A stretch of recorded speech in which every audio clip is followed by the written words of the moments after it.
God your best praise. God will carry you through.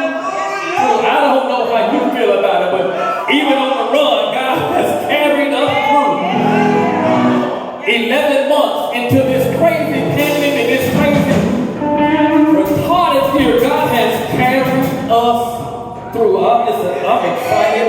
I'm excited tonight because we're standing here because God has carried us through. In January, we'll be celebrating 7 years of the church. That's suggests that God has carried us through.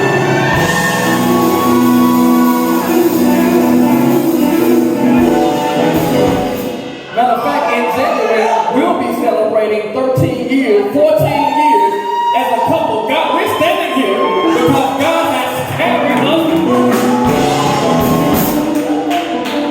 Listen, we don't want to really prolong the time. Listen, welcome to Redemption Church, where we are here because God has carried us through. You're watching from wherever you're watching from simply because God has carried you through. You may not be in the physical building, but you got your physical building. You listen what I just said. You might not be in the physical building, but you got your physical building because God has carried you through. We're in a new sermon series entitled On the Run, and we are excited about it. Matter of fact, let's go ahead and jump into the text. Let's jump in. We are hard pressed, perplexed, even persecuted. Persecution by definition is the systemic mistreatment of an individual or group by another individual or group. You do know that the early church faced heavy persecution and was caused them to be on the run. Watch this. That persecution, pushed them from their previous place until their proper positioning. You missed what I said.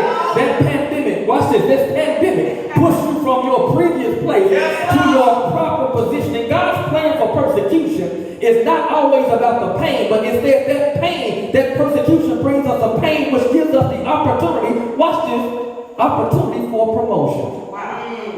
Yeah, his plan for persecution is not just about the pain, it's about the opportunity for promotion. What if I told you that pain is oftentimes the precursor for promotion?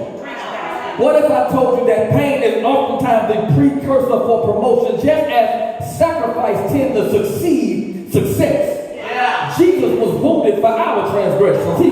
Jesus was bruised for our iniquity. The punishment that brought us peace was laid upon him. Watch this. His stripes, watch this. By his stripes, we found our healing, which leads to, watch this. Pain is oftentimes the precursor for promotion. They tend, watch this, they tend to roll together. This leads me to my text, Acts chapter 18, verse 1. It says, after this, Paul left Athens and went to Corinth. There he met a Jew by the name of Aquila, who had recently come from Italy with his wife Priscilla. In other words, when Paul got to Corinth, he met this man by the name of Aquila, who was on the run with his wife Priscilla. Not only were they on the run, but according to the text, it looks to me that they rode together. Matter of fact, we came to preach from that subject today. We rode together. Put that in the last thing. We rode through the good and the bad. We rode together through happy and sadness. We rode together whether in sickness or in health. We rode together for richer or for poorer. We rode together whether in a pandemic or in the public.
breakthrough until we've been through. And I like how, I'm going to say that again. We can't experience breakthrough until we've been through. And I like how you preached last week. There is purpose in our pain. And this text shows us that sometimes God orchestrates a disconnection just to hook us up. Woo!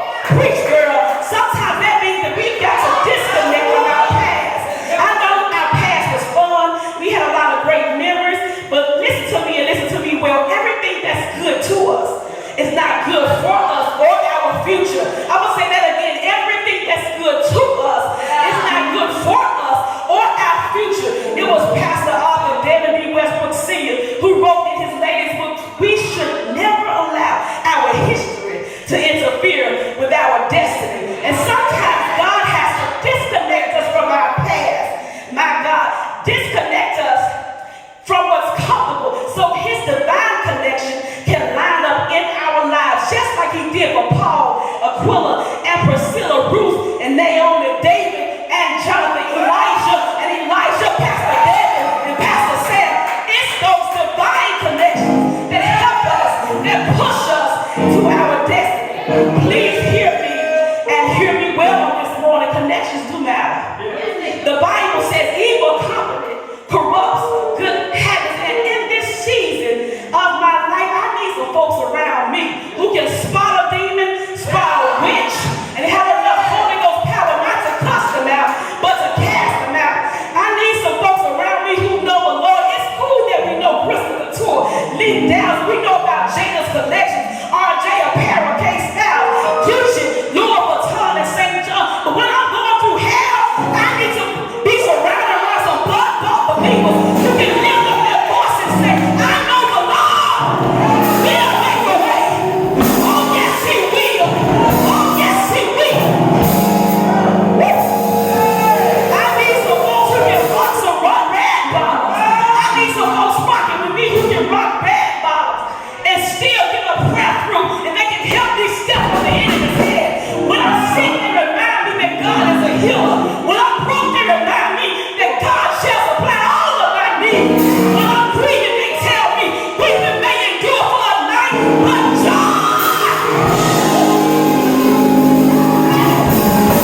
joy comes in the morning. Woo, preach, girl. I'm not just trying to hang out. Look, kicking is all right. It's all right to laugh and play, but we got to get around some people where we can help each other get to a place called destiny. I don't know how you feel about it this morning, but I came to declare that I am on the run and I've got a date with destiny. Why don't you type that in the street? I've got a date with destiny. Can't no devil in hell stop me. Can't no witch stop me. Can't no warlock stop me. Bye bye Judas. Bye bye Jezebel. Bye bye the fire in the spirit. Bye bye Pablo spirit. And all your other cousins too. I've got a date with destiny. Woo! I've got a date with destiny. Destiny is on my mind. My assignment is on my mind. Victory is on my mind. Abundance is on my mind. Freedom is on my mind. Glory to your name, God. But let me hear free about 20 of us on this stream on today. Don't you cry another day because you've been driven out, pushed away from a place or even a group of people. And folks don't want to fool with you anymore. It's okay. God has not forsaken you. He has not forgotten about you. I know it hurts when you're riding down the road on off. But if somebody walks out of your life in this season, let them walk. Bid them farewell. Mark said, get the step. But I like how T.D. Jakes said,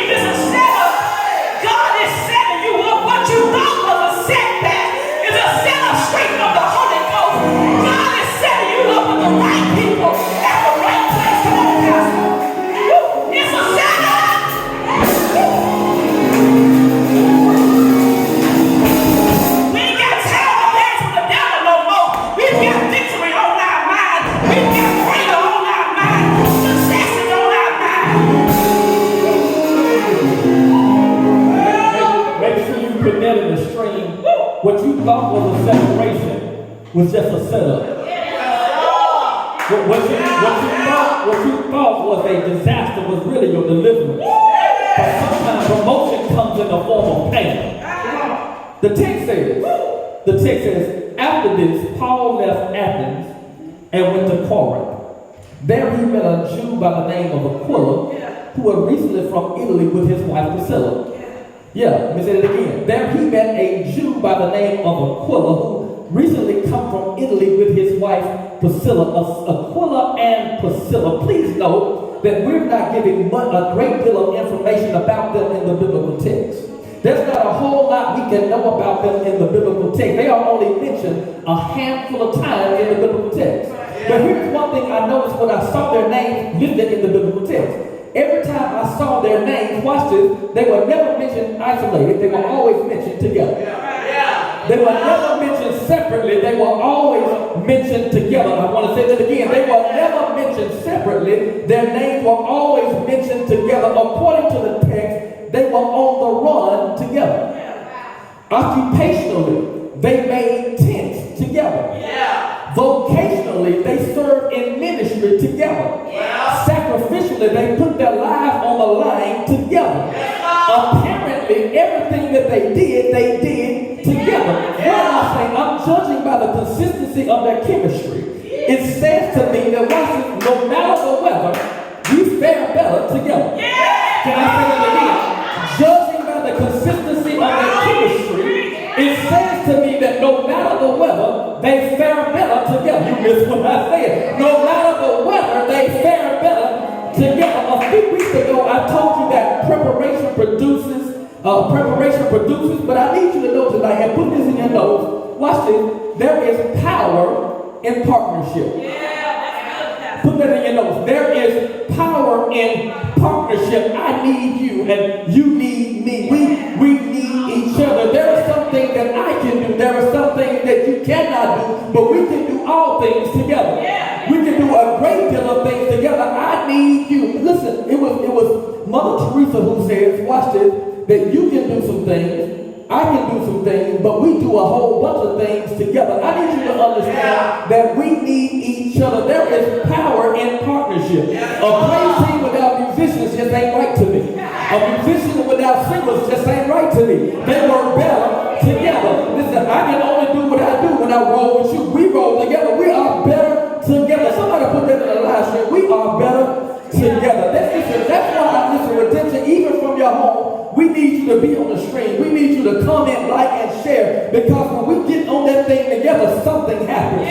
Listen, the Bible lets me know that when they went to the upper room, it wasn't just Peter by himself. When it was Peter and 119 other folk. And power came down in the upper room. Why? Because they prayed together. If there any church in this house that knows that we come together on one accord, our partnership produces power. Let me say it again. Our prayer and our partnership produces power. If there anybody here who knows that, you listen, God says man should not live alone. It's not good that man is alone. Let me help and make you a partner. Let me make you a partner, because when you are together, you are better together. The text says that when he got to Corinth, he met a Jew by the name of Aquila, who was recently from Italy with his wife Priscilla. So not only do we see this power of partnership, but we also watch this. We see how their passion for purpose pushed them in a position to be promoted. Not only do we see the power of partnership, but we see their passion for purpose and how it led them to be in a position to be promoted. Acts 18 says, after this, Acts 18 verse